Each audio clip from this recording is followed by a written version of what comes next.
I started reffing first in New Jersey, and then Pennsylvania got sanctioned, and it's a really big state. So I got a lot of work there.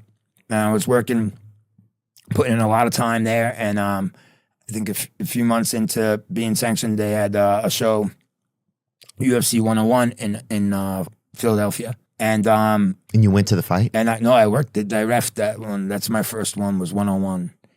And bring that up. Bring that card up. I reffed the first 2 fights. Wow.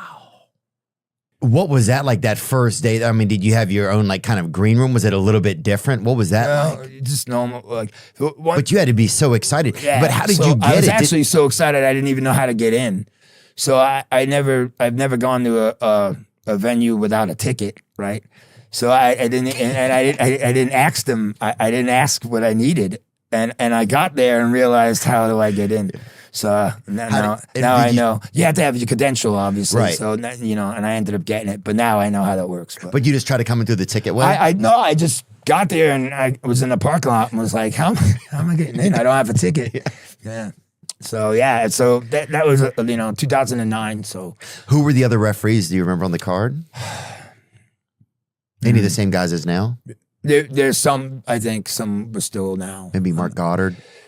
Yeah. Yes. Actually, I believe that was Mark Goddard's first time reffing in the States, I believe, or UFC in the States or something like that. So yes, he was on that card. BJ Penn. Wow, that's amazing, dude.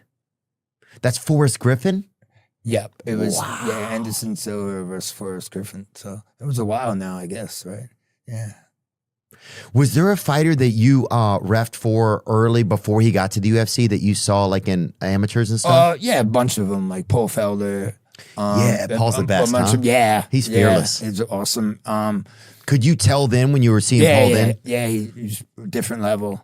Alo Quinta, different level, tough. I'm trying to think. There's been a good amount over the years that you see in the local stuff, and you ref, and then you ref them in the UFC, which is pretty cool. That's pretty cool, man, for them and for me. You know? Yeah, for sure. Like for them that they're there, not that I'm there. I don't think they really care about that. But for me, it's like wow. Yeah, I'm a part of something. Yeah. Like we're all on this journey. We're all on the same journey in a way.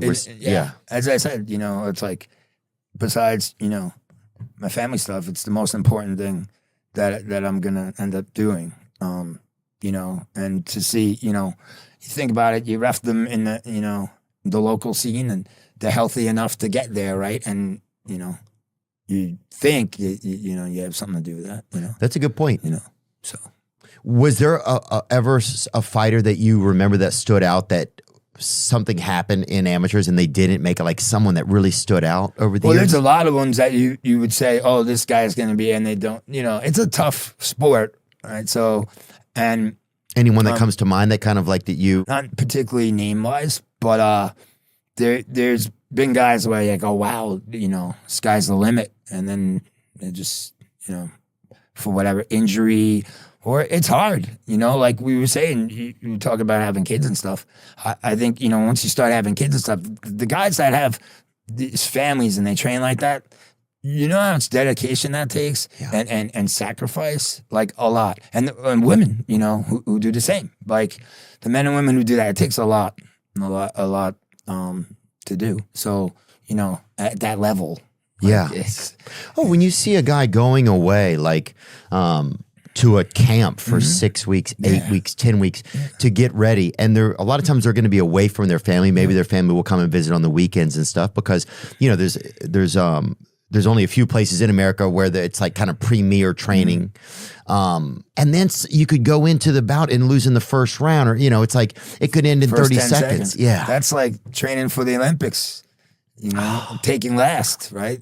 You cannot train at all, take last. Yeah. Training for your whole life. So that's what makes it, cool in a way too. Oh, right? That's why, like, when I go to the fights and, I like to go early, because I'm like, this is their life, right? Yeah, I noticed that. You're getting to witness a piece of somebody's life. Like they mean this. Yeah. If they're at that level, they mean this so much. Yeah. That to even be in the presence of something